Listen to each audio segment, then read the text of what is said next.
Hi guys, Jim Archeco here. Archeco Homes team. We fix it and we list it.com. Another installment of Toolbox Tuesday. Today, I thought we'd get a little bit away from the toolbox and go big and show you a very important power tool here. This right here is a 10-inch table saw. Now it's used for a variety of things: ripping sheet goods, ripping dimensional lumber, ripping trim, cabinetry making. It's a very versatile saw. This happens to be a rigid model. There's all sorts of models out there. I'm going to show you how to set it up, some parts to it, and how to use it safely. First, the blade is down here, and you higher and lower the blade with this dial. You always want the blade to be higher than the material that you are working with.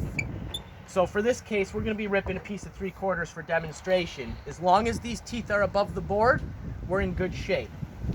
Okay? This right here is called your rip fence, and it slides to the dimension that you want to rip the board.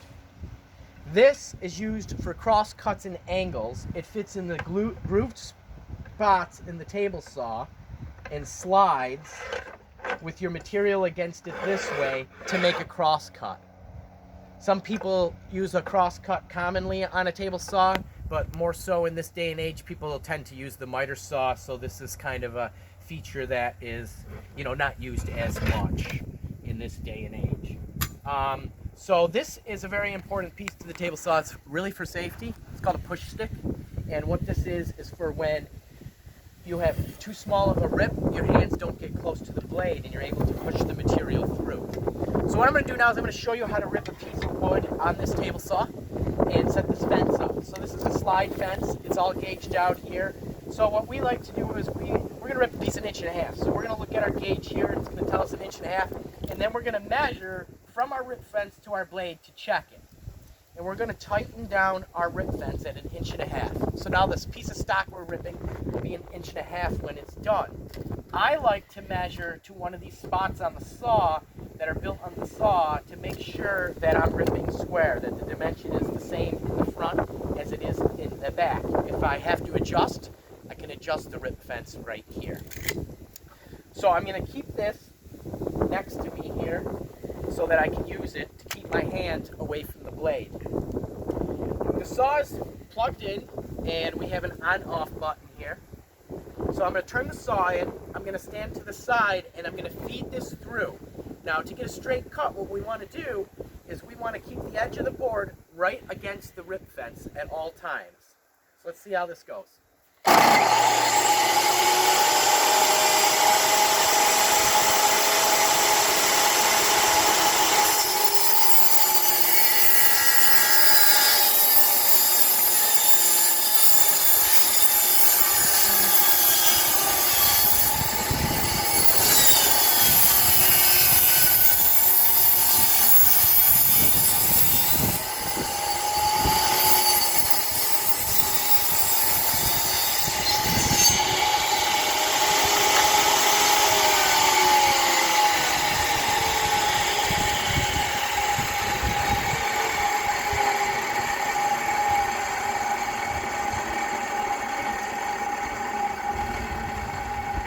Now, as you can see, I completely successfully ripped the board to 1.5 inches safely using my push stick. So basically, you can use this saw for anything. Like I said, ripping sheet goods, ripping dimensional lumber, ripping trim, anything you got to turn the size of a board to something special other than, the size that it came, you would use this table saw. We happen to use it a lot. So I hope you enjoyed this week's episode of Toolbox Tuesday. If you have a tool that you'd like to see or see a little demonstration on, let us know. Just remember, if you have a house to sell, a house to buy, give us a call. If you have a home renovation, give us a call, 299-1112. Or if you have some time, check out our website at wefixitandwelistit.com. Thank you very much, everybody. See you next week.